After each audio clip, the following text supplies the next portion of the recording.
आखिरी वक्त पर कियारा की गवाही ने उठाया क्रिश की साजिश से पर्दा और यहीं पर आएगा सीरियल ये रिश्ता क्या कहलाता है कि अपकमिंग ट्रैक में आने वाला है जबरदस्त मोड, जहां कहानी लेगी एक ऐसा ट्विस्ट जो सभी को चौंका देगा। आखिरी वक्त पर कियारा की गवाही का एक एक शब्द न सिर्फ सच का पर्दाफाश करेगा बल्कि क्रिश की गंदी साजिश को भी सामने लाकर रख देगा।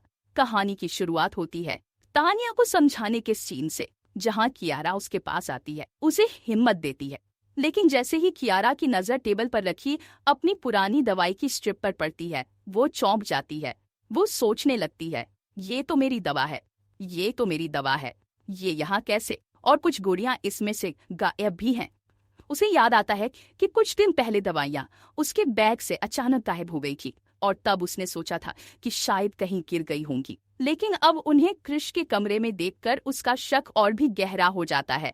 कियारा धीरे धीरे जोड़ने लगती है सारे सुराग, कहीं ये सब साजिश तो नहीं। तभी कहानी एक नई दिशा लेती है। अगले से ही वह कियारा जाती है अपने एक करीबी दोस्त से मिलने और धीरे धीरे उसे एहसास होता है कि क्रिश कुछ तो छुपा रहा है। उधर कोर्ट में केस चल रहा होता है अभीरा के खिलाफ।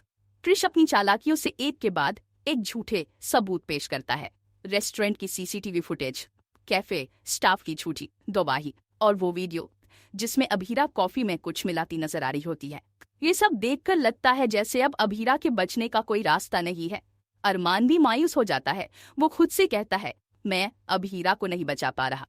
लेकिन तभी कहानी में आती है एक जबरदस्त एंट्री कियारा की। कोर्ट में जब अरमान कहता है कि उसके पास एक नया गवाह है और वो है कियारा पोद्दार, तो हर कोई हैरान रह जाता है। क्रिश के चेहरे की मुस्कान पल भर में गायब हो जाती है।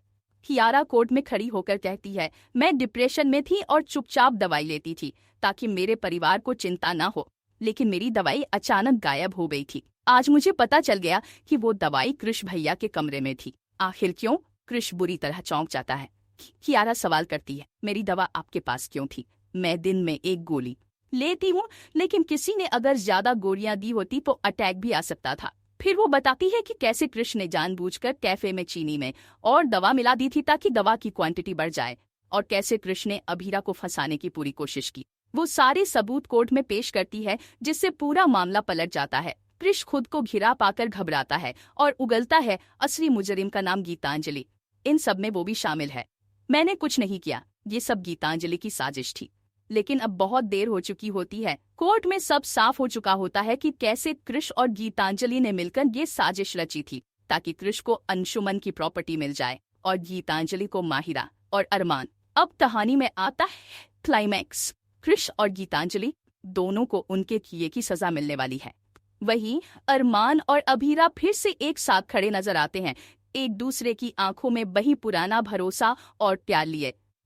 दोस्तों, क्या आप भी चाहते हैं कि अरमान और अभीरा फिर से एक हो जाएं? क्या आप इस मोड़ से खुश हैं? हमें कमेंट करके जरूर बताएं। सीरियल यह रिश्ता क्या कहलाता है कि अपकमिंग ट्विस्ट और भी बहुत कुछ लेकर आ रहा है। अगर आपको ये वीडियो पसंद आए तो चैनल को सब्सक्राइब जरूर करें, कमेंट में अपनी राय जरूर दें ताकि हम आपके लिए और भी वीडियो लेकर आ सके। तो बने रहे हमारे साथ, नया ट्रैक कहानी को पूरी तरह से बदल कर रख देगा। धन्यवाद।